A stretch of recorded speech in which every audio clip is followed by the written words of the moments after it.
아멘. 제가 지난 주일에는 제 아굴의 잠언 30장을 통하여서 하나님 관계와 인간 관계 두 가지를 첫 번째, 두 번째로 말씀을 드렸지요. 그 가운데 두 번째 말씀드린 인간 관계가 한 네 가지 여러 예들을 재미있게 아굴이 잠언에서 말씀하고 있는 내용들을 쭉 설명을 해 드렸는데요.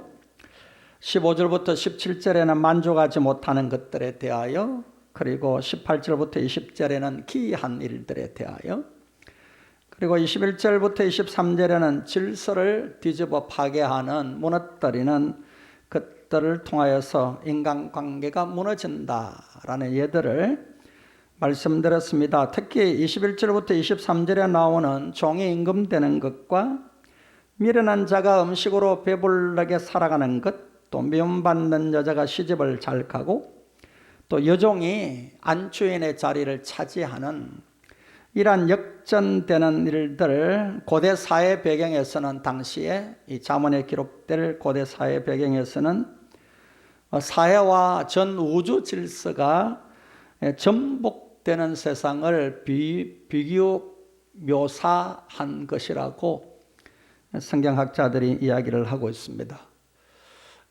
이건 바로 인간관계가 질서가 무너지고 파괴됨으로 인간관계는 무너진다.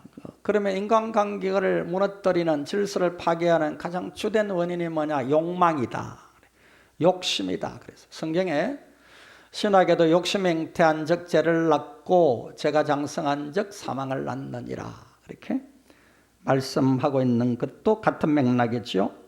인간관계를 무너뜨리는 데 있어서 가장 무서운 적이 바로 욕망이다, 욕심이다 라는 것을 말씀을 하고 있고, 그 예들을 쭉 들어왔는데 그 예들을 가만히 보면 모두 부정적인 예들이었습니다. 오늘 살펴볼 말씀은 24절부터 이제 끝절 33절까지의 말씀인데, 주제는 앞서 이제 인간관계를 무너뜨리는 부정적인 욕망의 예들과는 다르게 이 주제가 지혜입니다. 지혜. 그리고 이제 마지막 32절, 33절에서 어리석음에 대한 말씀을 하고 있습니다. 그래서 제가 오늘 주제를 어리석은 삶과 지혜로운 삶을 아굴의 잠언 끝 결론에서 한번 다시 찾아보기를 원합니다.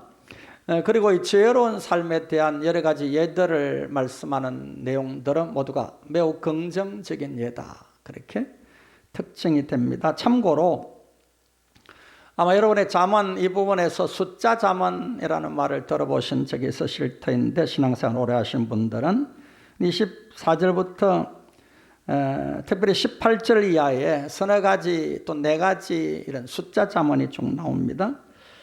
일반적으로 숫자 잠언이다 부르고 있는 곳인데, 이제 지혜자들의 관심이 고대 사회에서 이 숫자에 있었음을 알게 해주고 있습니다. 제가 앞서 개별 잠언이나 솔로몬 잠언에도 이 부분은 지나갔습니다만은, 이 숫자에 대한 관심이 솔로몬의 잠언에도 많이 기록이 되어 있는 것도 볼 수가 있죠.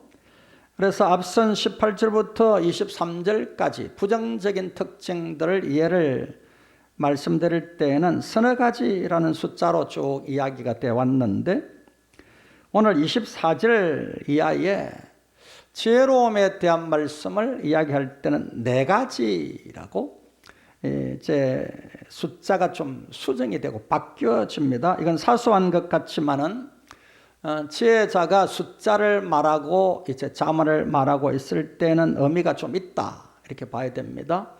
서너 가지라고 쭉 이루어지던 부정적인 특징의 이해가 이제는 좀 내용이 달라질 수 있다라는 이 숫자 네 가지라는 숫자의 기록의 다름에서 우리가 발견해 볼 수가 있겠습니다. 그래서 이제 흐름이 긍정적인 예들로 흐름이 바뀌어진다라는 신호라고 우리가 보아야 되겠습니다. 첫째 생각할 수 있는 부분이 바로 지혜로운 것들에 대한 내용입니다.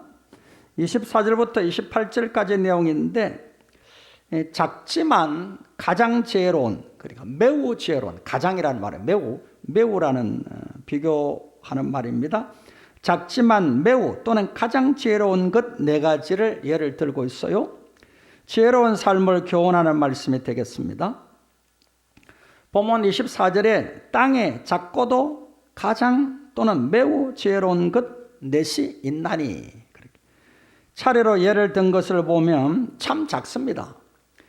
개미도 또는 사반도, 메뚜기도, 도마뱀도, 우리가 생각할 때 동물 중에는 아주 작은 것들, 곤충 중에 아주 작은 것들입니다. 그러나 매우 작은 것들인데 아주 지혜로워 가지고 이게 그 지혜로움을 통하여서 작지만 매우 큰 것을 얻어내는 아주 익살스러운 그러한 비교를 하고 있다, 그렇게 볼 수가 있겠습니다. 먼저 개미는 장차 먹을 것을 미리 준비한다, 그렇게 말하고 있죠. 본문 25절에 곧 힘이 없는 종류로 돼 먹을 것을 여름에 준비하는 개미와, 매우 작습니다. 개미는 또 힘도 없습니다. 우리가 개미 보고 한번 입김으로 후 불면 막 다 밀려서 멀리 날아갈 정도로 아주 가볍고 작은 미물에 불과합니다. 그런데 아주 지혜롭습니다. 그래서 부지런하게 겨울을 준비하는 일에 힘을 다하는 것을 볼 수가 있습니다. 그런데 여기에 먹을 것이라고 말하는 단어가 참 재밌습니다. 본래 이 먹을 것이라는 히브리어 본래 단어가 22절에도 나왔습니다. 그 22절에는 미련한 자가 음식을 배부르게 먹는 것, 이건 참 기가 막힌 질서가 완전히 전복된 세상을 비유할 때 이렇게 한 예를 들었던 때도 이렇게 미련한 자인데 먹을 것으로 배부른 상태를 말할 때도 먹을 것이라는, 개미가 여름에 먹을 것을 준비할 때 먹을 것과 같은 단어를 사용을 했습니다. 개미를 통하여 매우 작고 힘이 없는데 먹을 것 미리 준비하는 지혜로움과 22절에 전복된 사회 질서, 인간관계가 이토록 무너질 수가 있겠는가라고 의아해하며 고통스러워했을 때 미련한데도 먹을 것으로 배부른 자와 비교를 하는 거지요. 여러분, 이건 세상 가치와 하나님 나라 가치를 비교하는 것과 같다, 이렇게 말씀드릴 수 있고, 잠언이 말하고 있는 지혜로움과 어리석고 미련함을 비교하는 내용과도 같다. 여러분, 비록 하나님의 나라는 겨자씨처럼 시작하지요. 겨자씨는 가장 작은 씨앗입니다. 그런데도 이제 나무가 되어 자라면은 사람이 그 나무 아래 깃들일 정도로 큰 나무가 되는 것처럼, 그리고 새가 와서 깃들고 하는 것처럼, 열대 지역에 모든 이들이 쉴 수 있는 나무 그늘을 제공하는 것처럼 하나님의 나라는 아주 작은, 매우 작은 것이로되 나중에는 큰 나무가 됩니다. 그처럼 오늘 하나님의 말씀의 씨앗이, 하나님의 말씀의 생명이 그러합니다.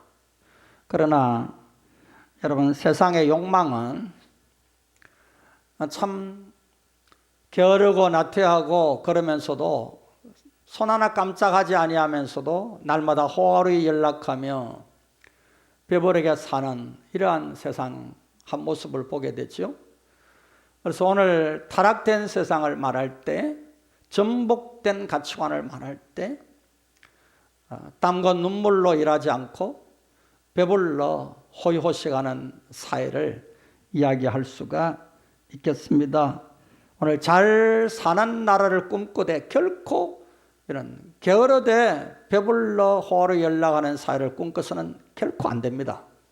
하나님의 백성들이 꿈꾸는 잘 사는 나라는 건명성실하게 땀과 눈물로 정말 우리가 열심히 노력하여서 잘 사는 사회, 잘 사는 나라를 꿈꾸는 그런 은혜가 있기를 원합니다. 제가 IMF가 일어나는 그해 여름에, 아주 오래됐죠. 이제 미국을 잠시 방문을 했습니다. 공부할 기회가 있어서. 그때 우리나라 달러가 1대 800이었습니다. 제 100달러를 이제 호주머니에 넣는 것이 그때는 그렇게 뭐 일반적으로 이제 힘들지 않았어요. 800원에 1달러 할 때니까. 제가 이제 100달러짜리를 가지고 그 이제 저희들을 안내하는 한 자매가 저더러 시내 구경을 잠깐 공부하는 오후 늦은 시간에 할 수 있느냐. 제가 참 고맙게 여겨서 제가 좀 혼자 외톨이처럼 이렇게 불쌍하게 가련하게 여겨졌는지 코디로 있는 한인 2세 자매인데 아버지가 장로님이시라 그래요. 근데 자기 차로 이렇게 같이 가겠다. 그래서 한번 구경을 했는데요. 100달러짜리 지폐를 그 본인은 대학생인데 대학을 거의 졸업반에 있으면서 아르바이트를 하고 있는데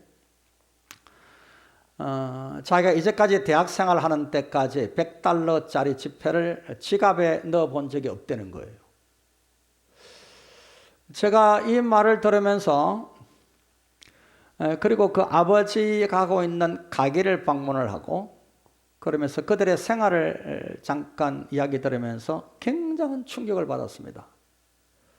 제가 돌아오는 길에 분명히 이곳이 미국이 잘못되었든지 대한민국이 잘못되었든지 둘 중에 하나는 분명히 잘못되었다.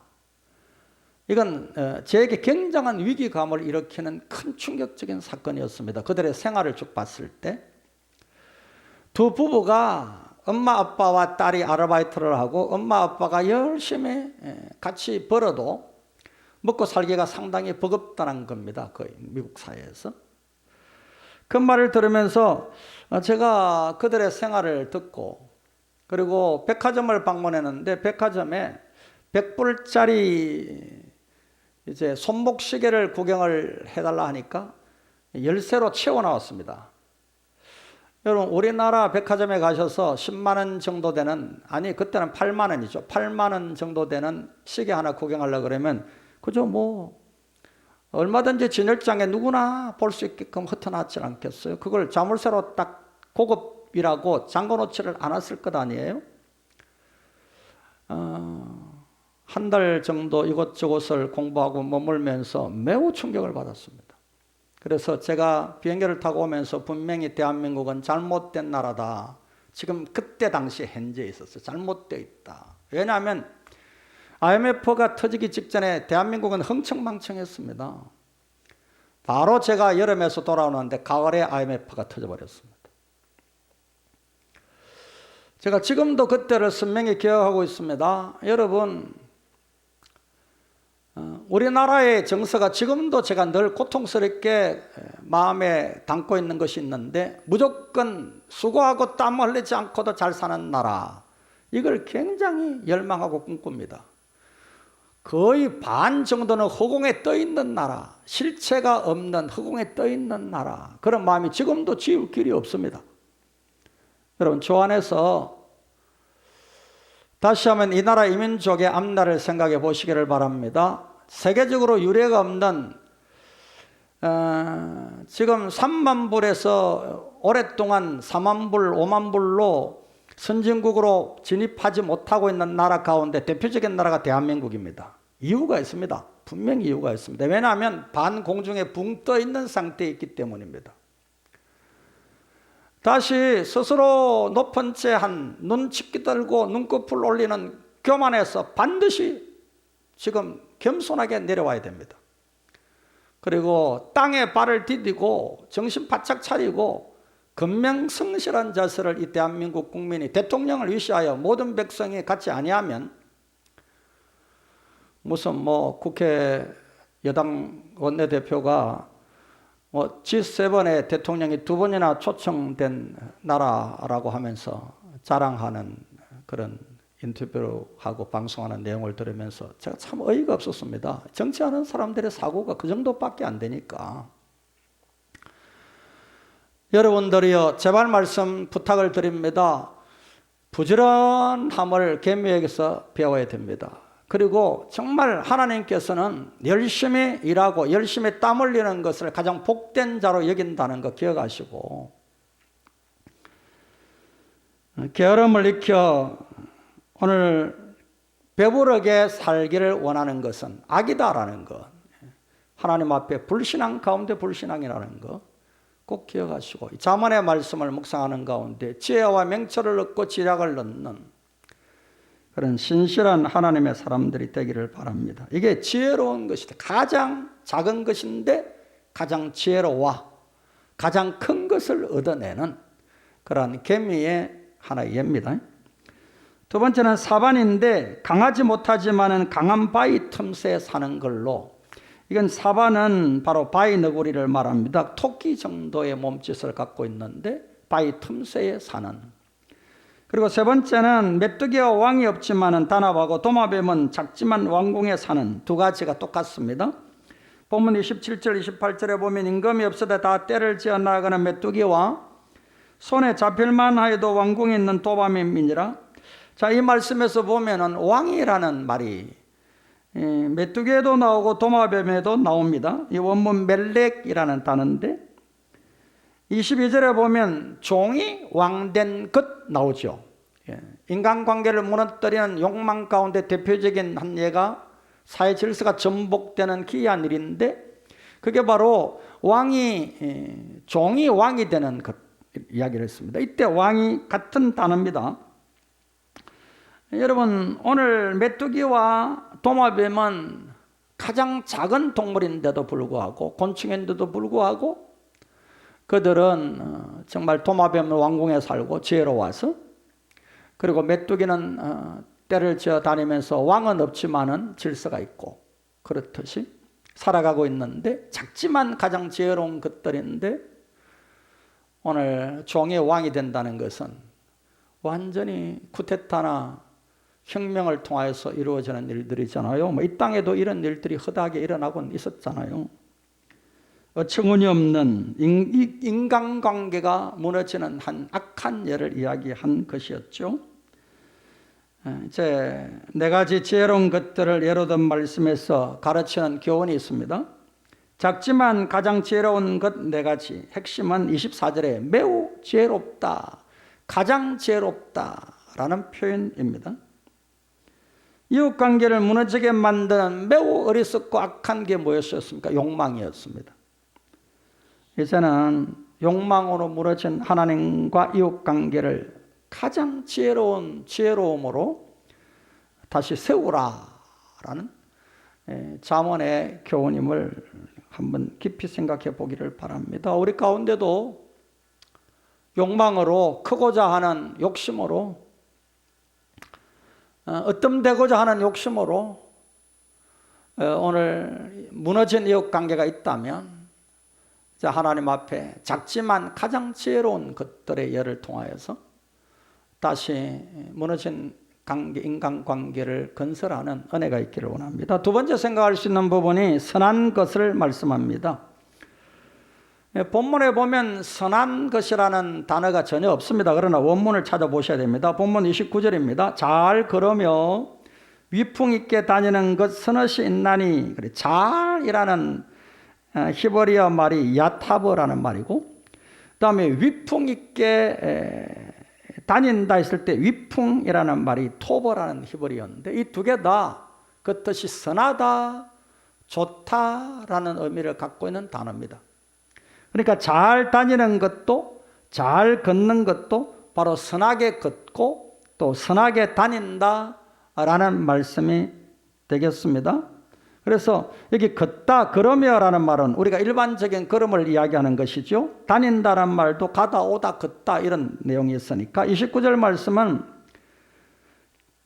착하게, 좋게, 잘 걸으면서, 선하게 걸으면서 또 선하게 다니는 것, 그러니까 오늘 지혜로운 자는 바로 걸음걸이를 선하게 한다라는 것을 오늘 말씀하고 있는 거죠.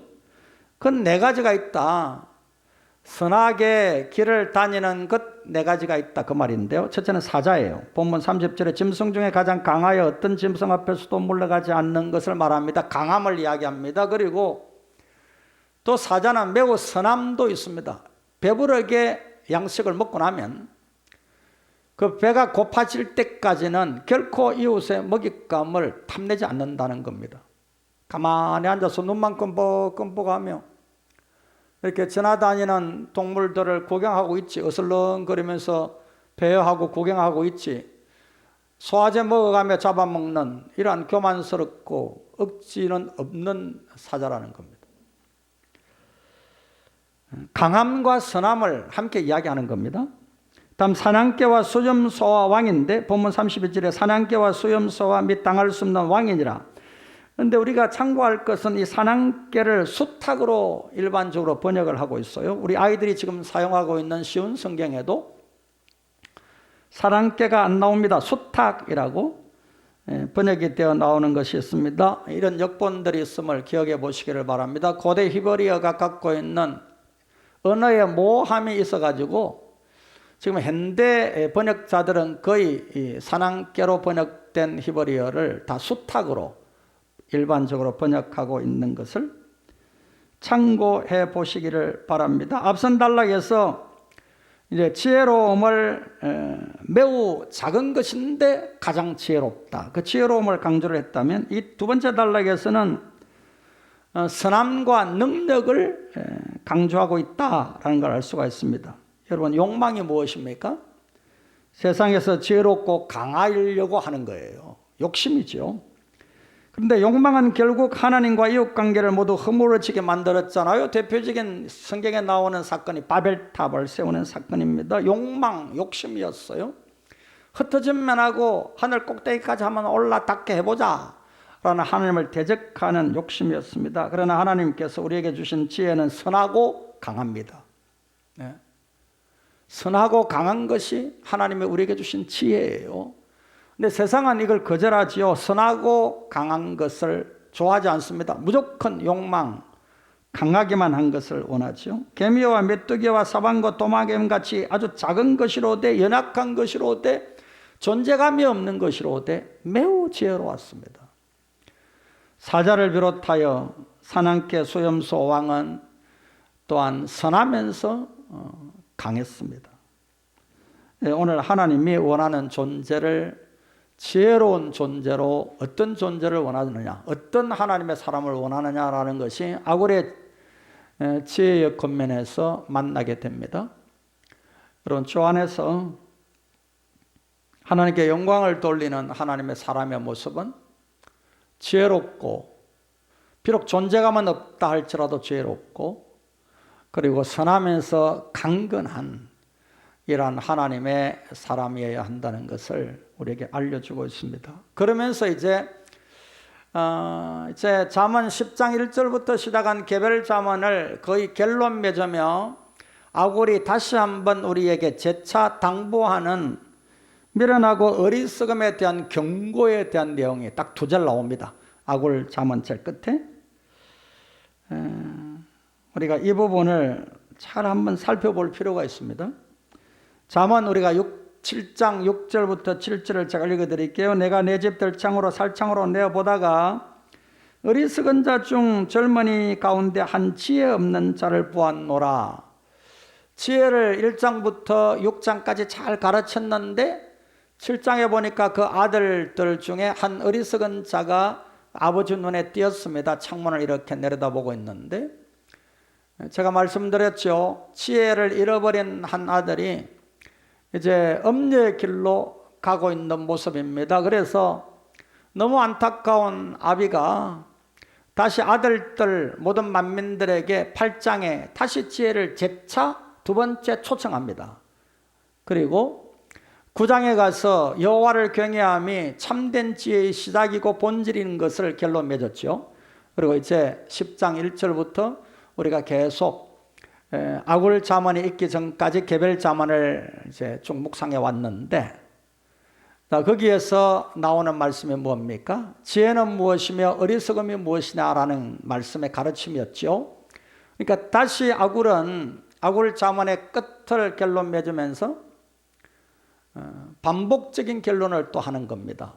결코 어리석은 자, 미련한 자로 살지 말아라 라는 것을 하나님과의 관계와 이웃과의 관계, 그리고 지혜로운 삶이 어떠한가를 예를 쭉 1절부터 들고 난 다음에 다시 반복하노니, 다시 반복 결론을 내리노니 미련하고 어리석은 삶을 사는 자 되지 말아라. 그렇게 말씀하죠. 마치 1장부터 6장까지 지혜를 아들에게 가르친 아비가 7장의 어리석은 길로 엄녀의 길로 실패해 가버린 아들을 보면서 안타까워 8장에 다시 재차 지혜를 초청하고 9장에서 지혜의 본질을 가르쳤던 것과 같다. 이렇게 이해를 할 수가 있겠습니다. 지혜를 얻었으니 이제 어리석고 미련한 자는 되지 말아라 라는 아굴의 마지막 권면이다. 그리고 경고이다. 이렇게 볼 수 있죠. 그런데 오늘 아굴이 말하는 미련하고 어리석음이 도대체 뭡니까? 32절에서 말해요. 스스로 높은 채 하면서 악을 도모하는 것이라 그랬거든요. 32절 33절 제가 읽습니다. 만일 네가 미련하여 스스로 높은 채 하였거나 혹 악한 일을 도모하였거든 네 손으로 입을 막으라. 대저젖을 저으면 엉긴 젖이 되고 코를 비틀면 피가 나는 것 같이 노를 격동하면 다툼이 남이니라. 그래 네 손으로 이제 입을 막으라 라는 비유는 수도배라 그 말이에요. 멈춰라. 계속하여 스스로 높은 채 하는 가운데 악을 도모하는 삶을 어리석게 미련하게 살아가다가는 33절에 젖 자꾸 젖다 보면 젖이 엉키고 코를 자꾸 비틀어 누르면 피가 나는 일이 생기지 않느냐. 그것은 결코 너의 삶에 녹아 격동되어지면서 스스로 패망의 길을 가는 어리석은 자의 길을 가는 자밖에 안 되니까 혹 지금 스스로 높은 채 하면서 악을 도모하거들랑 이 스스로 높은 채 하는 말은 앞서 눈과 눈꺼풀이 찢겨 들린 교만을 한 예로 들었죠. 그처럼 오늘 우리도 그러잖아요. 아유 저 사람은 눈이 너무 높아가지고 그렇잖아요. 적응이 안 되고 함께 어울림이 안 되는 사람을 이야기할 때 눈이 너무 높아서 그런 표현을 하잖아요. 그건 바로 스스로 높은 채 하는 걸 말하는 겁니다. 성경에 보면 지혜자가 스스로 높은 채 하는 가운데 악을 도모하게 되거들랑 그 멈춰라. 내 입을 손으로 막는다라는 표현처럼 스톱해라. 멈춰라. 계속 가다가는 젖을 자꾸 저으면 젖이 엉긴 젖 같이 되고 코를 자꾸 눌러 비틀면 코피 나는 것처럼 멸망의 길로 가는 거다라는 것을 경고하고 있는 것을 볼 수가 있습니다. 말씀을 일찍 결로 맺겠습니다. 하나님이 원하시는 교회를 저는 아굴이 우리에게 교훈하고 있다. 그렇게 말씀을 적용해 결론을 내리겠습니다. 첫째는 작지만 매우 지혜로운 교회. 오늘 교회를 공동체를 제가 목회를 하고 있습니다만 많은 목회자들은 교회를 계속 뻥튀기 하듯이 숫자를 확장시키고 성장시키는 것이 꿈이 되고 있고 욕망이 되고 있습니다. 네. 그래서 계속 숫자를 불려나가기를 원하고 예배당을 크게 짓기를 원하고 그렇게 노력을 하고 있습니다. 그러나 저는 아굴의 지혜, 특별히 잠언의 지혜를 근본적이고 아주 기초적인 기본적인 지혜를 묵상하면서 매우 작지만 가장 지혜로움을 터득을 하는 교회가 되기를 원합니다. 작지만 가장 지혜로운 교회. 그 다음에는 강할 뿐 아니라 선한 교회. 선하면서도 매우 강한 교회. 그런 교회가 아굴의 지혜에서 배우는 교회 적용입니다. 그리고 아울러 어리석고 미련하지 않는 교회. 무례하지 않는 교회. 시건방 들지 않는 교회. 스스로 높은 채 하지 않는 교회. 현수막 내걸고 하지 않는 교회. 뽐내지 않는 교회. 여러분 오늘 교회는 교회다워야 된다. 정말입니다. 교회 나와서 스스로 높은 채하고 악을 도모하고 뻐기고 자랑하고 욕망 가지고 욕심 부리고 교회가 내거는 표현들을 보면 다 욕심 덩어리입니다. 다 욕망 덩어리입니다. 이런 그건 아닙니다. 정말 아닌 건 아닙니다. 주 안에서 진실을 때에 하나님의 말씀 앞에 스스로 높은 채하여 교만한 자의 자리에 있다면 하나님 앞에 겸손히 낮아지는 모일 때마다 하나님 앞에 겸손히 무릎 꿇는 그런 모습의 교회가 지혜자처럼 되어져야 할 줄 믿습니다. 이런 교회가 소아시아 7교회 가운데 빌라델비아 교회입니다. 말씀을 같이 한번 읽겠습니다. 결론적인 말씀입니다. 계시록 3장 8절 말씀 앞에 화면에 나옵니다. 같이 한번 읽겠습니다. 볼지어다 내가 내 앞에 열린 문을 두었으되 능히 닫을 사람이 없으리라. 내가 네 행위를 아노니 네가 작은 능력을 가지고서도 내 말을 지키며 내 이름을 배반하지 아니하였도다. 아멘 되시기를 축복합니다. 가장 작은 것이로되 가장 지혜로워 더 큰 것을 지혜 가운데 얻어내는 그러한 교회가 필라델비아 교회입니다. 네가 작은 능력을 가지고도 내 말을 지키며 아구리에 말하는 하나님과의 관계에 건강하면 순전한 하나님의 말씀이었죠. 하나님의 말씀을 지키며 하나님의 이름을 배반하지 않는 교회. 오늘 또 아구리에 말한 지혜의 결론이 이런 교회입니다. 그리고 여러분의 가정입니다. 그리고 여러분 성도 한 분 한 분입니다. 기도드리겠습니다. 우리 주님